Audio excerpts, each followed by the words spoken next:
1961, Eddie Hodges released a song called I'm Gonna Knock on Your Door. The opening verse of the song is, I'm gonna knock on your door, ring on your bell, tap on your window too. And if you don't come out tonight, when the moon is bright, I'm gonna knock and ring and tap until you do. Now, for those of us who are a bit younger than Eddie Hodges, we may remember a version of this song being used by the Red Cross to advertise their Red Cross appeal. Either way, it's a catchy song that speaks about the desire of the person outside to make contact with the person inside the home. Now, Monday we began looking at the parable of the friend at midnight, and we thought about what it would look like to have a friend, or even a best friend, ring you at midnight and inform you that they're standing outside your home because they would like to borrow some bread. And Jesus made the point in the parable that although the owner of the house originally said no to that request, he had a change of mind. And so he gave his friend some bread. And yet it wasn't simply because they were friends. It was because of the audacity, because of the boldness of the man to presume that his friend would give him bread, even though it was midnight. Well, today we'll consider the purpose for why Jesus tells his disciples this parable. Luke 11 verse 9. Jesus said, "So I say to you, ask and it will be given to you. Seek and you will find. Knock and the door will be opened to you. For everyone who asks receives, the one who seeks finds, and to the one who knocks, the door will be opened." Now, it's not quite knock, ring and tap, but it's a similar idea that Jesus is encouraging his disciples to have when they come before God in prayer. And we know that Jesus is talking about prayer because immediately prior to the parable, one of the disciples asks Jesus to teach them to pray. And so Jesus teaches them what we call today the Lord's Prayer.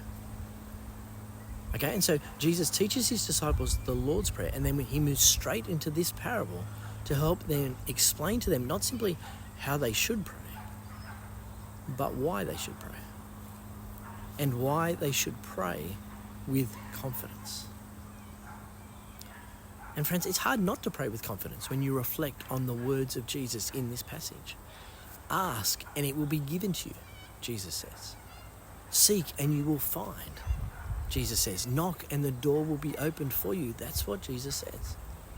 Okay, this is the Lord of the universe urging his disciples and us to pray because God answers prayer. In fact, this is God the Son telling his followers that when you pray, you're not praying to a God who sees you as the enemy. Okay, you're not praying to a God who has closed the door to you. You're not praying to God who, like the owner of the house, in the parable that Jesus says, no, it's too late, I'm sleeping, come back another time. Okay, our God is approachable. Our God is friendly. Our God welcomes our prayer. And when you ask, you will receive. When you seek, you will find. When you knock, God will open the door. Now, and our temptation, of course, is to say, hang on, does that mean that I can ask for anything I want and God will give it to me? You know, as if prayer is like sitting on Santa's lap.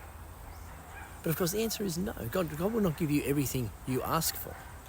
However, he will hear you when you pray. He will answer you when you pray.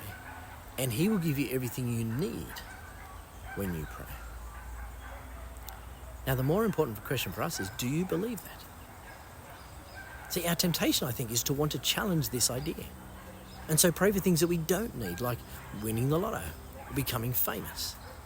And let's see if God answers that prayer.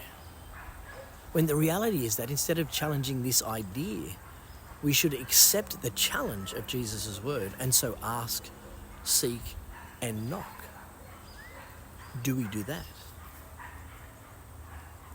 Friends, why don't you take a minute to consider how often you pray?